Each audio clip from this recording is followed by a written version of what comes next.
Yes మనతో పాటు MLC అభ్యర్థి మన అద్దంకి దయాకర్ గారు ఉన్నారు. మాట్లాడదాం. మీకు సీట్ వచ్చిందంటే మీకంటే ఎక్కువ మీ అభిమానులు ఆనందంగా ఉన్నారు. ఎలా అనిపిస్తుంది? రెండు రాష్ట్రాల్లో తెలుగు ప్రజల అభిమానాన్ని ఇట్లా ఉంది తెలుసుకుంటున్నాయి. ఇంకా ప్రతి ఒక్కరు వాళ్ళ ఇంట్లో వాళ్ళ ఒక తమ్మునికో అన్నకో కొడుకుకో సగటు వాళ్ళ యొక్క బిడ్డకో వచ్చినట్టుగా భావిస్తున్నారు.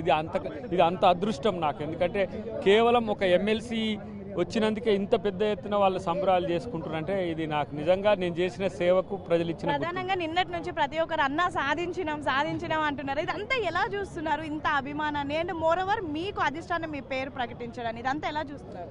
ఇది ఊహించినదే, కాకపోతే సాధించినం అనే దానికంటే కూడా సాధించాల్సింది భవిష్యత్తులో ఉంది చాలా. ఇప్పటికి లేటుగా అవకాశం వచ్చినందుకు అందరికి ఒక క్యూరియాసిటీ ఉండడం వల్ల ఇప్పుడు ఈ ఆవేశాలు, ఈ ఉద్రేకాలు, భావోద్వేగాలు ఇవన్నీ చూస్తున్నా. కొంతమంది పిల్లలు ఫోన్ చేసి ఏడుస్తున్నారు, కొంతమంది నవ్వుతున్నారు, కొంతసేపు అసలు ఒక భావోద్వేగం నాకు కనబడుతున్నది. అంటే నా కొరకు ఇంతమంది ఉద్యోగుల నుంచి మొదలు పెడితే, ఉద్యమకాల నుంచి మొదలు పెడితే వాళ్ళ యొక్క స్పందనను చూస్తుంటే నాకు రానందుకు ఇంతమంది ఆలోచిస్తుంటాను ఆలోచన ఉంది. వచ్చినందుకు అందరూ సంతోషపడుతున్నారు.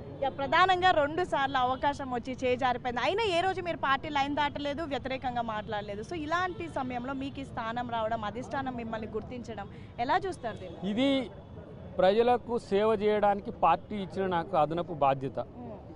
అది ఆ బాధ్యత అంటే నాకు ఎమ్మెల్సీ అవకాశం కల్పించకపోయినా నేను ప్రజల కొరకు ఇట్లా పోరాడుతున్నాను. 20 సంవత్సరాల నుంచి ప్రజా జీవితంలో ఉన్న, ఒకరోజు దళిత సంఘం నాయకునిగా ఉన్నా, ఒకరోజు తెలంగాణ ఉద్యమకారునిగా ఉన్నా, ఒకరోజు కాంగ్రెస్ పార్టీ కార్యకర్తగా ఉన్నా, ఈరోజు కాంగ్రెస్ పార్టీ అభ్యర్థిగా ఉన్నా, రేపు ఎమ్మెల్సీ అయినా ఇంకా ఏదైనా నా my life with people only.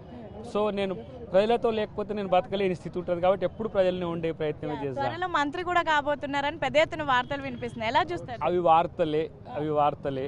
అది ప్రభుత్వము యొక్క డిస్క్రిషన్ ఉంటుంది, సోషల్ పొందిక ఉంటుంది. సగటు తెలంగాణ ఉద్యమకారునిగా సుదీర్ఘకాలంగా ఉండబట్టి అందరూ అభిమానం కొద్దీ అంటుండొచ్చు.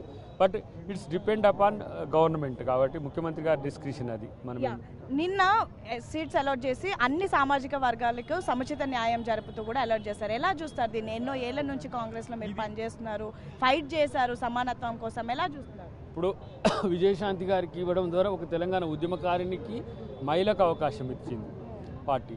ఒకవైపు ఒక సగటు కాంగ్రెస్ కార్యకర్తకు అవకాశం ఇచ్చింది, ఇంకొక వైపు ఉద్యమకారునికి తెలుగు రాష్ట్రాల్లో కాంగ్రెస్ గొంతుకగా ఉన్న నాలాంటి వాడిని గుర్తించడం. నేను ఎక్కువ మీతో మీడియాలో ఫెమిలియర్గా ఉంటా కాబట్టి ప్రజలందరూ కూడా దయాకర్కి ఏం రావట్లేదని అనుకుంటున్నారు. సో ఈ అవకాశం కూడా ఇచ్చేస్తే ఒక బాధ్యత పోద్దని వాళ్ళు అనుకున్నారు.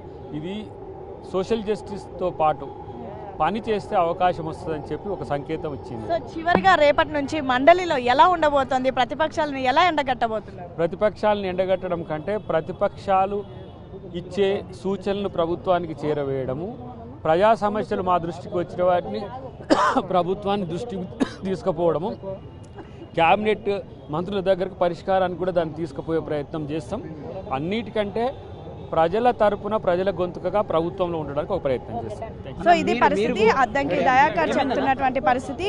ప్రధానంగా తనకు ఎన్నో ఏళ్ల నుంచి పార్టీలో పనిచేస్తున్న తనకి సముచిత న్యాయం జరిగింది అండ్ పార్టీ కోసం నమ్ముకొని ఉన్నటువంటి తనలాంటి వాళ్ళకు ఖచ్చితంగా పార్టీ గుర్తిస్తుందని అండ్ మోరోవర్ రానున్నటువంటి రోజుల్లో తన వాయిస్ని ఇంకా బలంగా కూడా వినిపిస్తాను అని అయితే అద్దంకి దయాకర్ చెప్తున్నటువంటి పరిస్థితి. వీడియో జర్నలిస్ట్ శంకర్తో హేమ, బిగ్ టీవీ.